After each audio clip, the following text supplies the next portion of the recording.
কিন্তু এই ডিমগুলোকে সিদ্ধ করে খাওয়া যাবে না। কেন সিদ্ধ করে খাওয়া যাবে না? এখন এখানে ভালো মন্দ চেনার কিছু উপায় আছে। এটারে আমরা বাড়ি নিয়ে যাই, বাড়িতে নিয়ে পরে ভেজে টেজে খাই ফেলি আর কি। তো 1000 মুরগির ডিম দেওয়া হয়েছে এটার মধ্যে।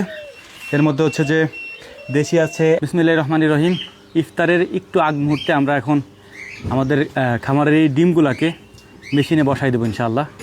কাজের ব্যস্ততা অনেক বেশি, তো সব ডিম আমাদের খাঁচির মধ্যে সাজানো হয়ে গেছে। এখন আমার হাতে যে ডিমটা দেখতে পাচ্ছেন, এইটা হচ্ছে ইউরোপিয়ান জায়ান্ট কোয়েল, যেটা আর কি বড় কোয়েল, যেটা আমি আপনাদেরকে দেখাইছি, আধা কেজির মতো ওজন হয়। ওই কোয়েলের কিছু ডিম আছে আমাদের এখানে। আমরা অল্প কিছু ডিম বাচ্চা আমাদের ওইখানে হয়েছিল, ওই বাচ্চা থেকে কোয়েল বড় হয়েছে, সেই কোয়েলের ডিম এগুলো আর কি। তো আলহামদুলিল্লাহ ডিমগুলোকে আমরা সুন্দর মতো বসাই নিব। এই ডিমগুলো বসতে চায় না, কারণ ডিমগুলো সাইজে অনেক বড়। কোয়েলের ট্রেতে বসানো যায় না, আবার মুরগির ট্রেতে দিলে ছোট হয়ে যায়, কোয়েলের ট্রেতে বড় হয়ে যায়। তো কোনায় কোনায় বসাই, যেমনি বসানো যায়। তো টোটাল 41টার মতো ডিম এখানে হয়েছে। এটা হচ্ছে ইউরোপিয়ান জায়ান্ট কোয়েলের ডিম। আর আমি আপনাদেরকে এক নজরে একটু দেখাই দিই এখানে কিসের কিসের ডিম আছে। এখানে আছে হচ্ছে টাইগার মুরগির ডিম, এই সিরিয়ালের 1 2 3 4 সিরিয়াল টাইগার মুরগির ডিম আছে। এখানে মিক্স আছে যদিও, কারণ আমরা যখন বাচ্চা হবে তখন এগুলোকে আলাদা করে দিতে পারবো। কি কি আছে বলে দিচ্ছি। এখানে নর্মাল কোয়েলের ডিম আছে কয়েক খাঁচা, আরও আছে এখানে, সেগুলো আমরা দেখাবো। এখানে যে এই যে হচ্ছে কিং কোয়েলের ডিম, এগুলো হচ্ছে কিং কোয়েলের ডিম। এর পাশাপাশি হচ্ছে এই সাইডে যা আছে এগুলো হচ্ছে যে দেশি মুরগির ডিম, আর আছে কিছু ফার্মি মুরগির ডিম। তো সব ধরনের মুরগির ডিম এখানে রয়েছে। আর হচ্ছে যে কিং কোয়েলের ডিম আছে, ইউরোপিয়ান জায়ান্ট কোয়েলের ডিম আছে। আর এইখানে আপনাদেরকে দেখাই, আমাদের ওই খামার থেকে এই ডিমগুলো আনা হয়েছিল, কিন্তু এই ডিমগুলা একটু পুরাতন হয়ে যাওয়ার কারণে আমরা নিশ্চিত না এই ডিমগুলো ফুটবে কিনা। তাই এখন একটা নিনজা টেকনিক খাটাবো এই ডিমগুলো বাসার জন্য। আগের থেকে যে পানি ভরে নিছি, ডিম আমরা সব ঢেলে দেবো এখানে। আস্তে আস্তে ঢেলো, আস্তে আস্তে ঢেলো, আস্তে আস্তে ঢেলো। নিচে করো, নামাই দাও। এখন এখানে ভালো মন্দ চেনার কিছু উপায় আছে, হ্যাঁ। তার মধ্যে অন্যতম হচ্ছে এই উপরে যে ভাষা ডিমগুলো আছে, এগুলো সব নষ্ট। দেখেন কতগুলো ডিম এখানে, এই যে এই সবগুলো ডিম নষ্ট।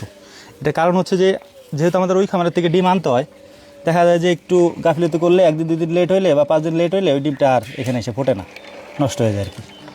আলহামদুলিল্লাহ এই ডিমগুলো ভালো আছে মোটামুটি। আমরা এই গুলারে বসাবো আর ওইগুলারে ফেলাই দেবো। তো আমাদের এইখানে এই যে ডিমগুলো দেখতে পাচ্ছেন, এই ডিমগুলো হচ্ছে আমরা এই যে ডিমগুলো বসাইছি, এই ডিমগুলোর মধ্যে বেছে বেছে যে ডিমগুলো ভাঙা আছে বা যে ডিমগুলো হচ্ছে যে একটু মানে কি বলে ফ্র্যাকচার হয়েছে, যেগুলো ফুটবে না, আমরা জানি যেটা ফুটবে না, তো সেটাকে হচ্ছে আলাদা করছে। এই ডিমগুলো ভালো, কিন্তু এই ডিমগুলোকে সিদ্ধ করে খাওয়া যাবে না। কেন সিদ্ধ করে খাওয়া যাবে না? যখন এটাকে সিদ্ধ করতে দিব তখন হচ্ছে যেটা ফেটে যাবে, এক। আর দ্বিতীয়ত বাই এনি চান্স এর মধ্যে যদি কোনো ডিম নষ্ট থাকে, তাহলে ওই ডিম সিদ্ধ করার পরে তো মানুষ আর সিদ্ধ ডিমের ভিতরে দেখা যায় না কী হয়েছে, মুখে দিলেন দেখা গেলো পচা ডিম আর কি। তো এই কারণে আমরা এখন এটাকে ভেঙে ফেলবো আর কি। ডিমগুলোকে ভেঙে এটার মধ্যে বলের মধ্যে নিয়ে নেব, তারপরে এটাকে বাড়িতে নিয়ে ভাইজে ফেলবে। ডিম ভাজার পরে ওটারে আলু দিয়ে রান্না করা যাবে আর কি।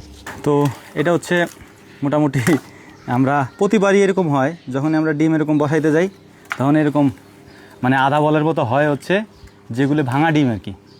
এটারে আমরা বাড়ি নিয়ে যাই, বাড়িতে নেওয়ার পরে ভেজে টেজে খাই ফেলি আর কি, ভালো ডিম। তো যাই হোক আলহামদুলিল্লাহ দেরি করা যাবে না, আমরা এই ডিমগুলোকে বসাই দিই, কারণ ইফতারের সময় হয়ে গেছে। তো আলহামদুলিল্লাহ মোটামুটি এখানে আমরা ডিম দিলাম কত, 100 200 300 400 500 600 700 800 900 1000। তো 1000 মুরগির ডিম দেওয়া হয়েছে এটার মধ্যে। এর মধ্যে হচ্ছে যে দেশি আছে 100 200 300 400, টাইগার আছে 100 200 300 400 500 600, ওই 500 500 করে দেওয়া হয়েছে আর কি।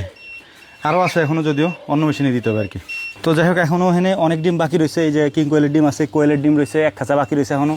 বাকি ওই যে ওইগুলো বসানো হয় নাই, বাট ইফতারের পরে ছাড়া সম্ভব না, বাকি কাজ পরে এখন যাই গিয়ে।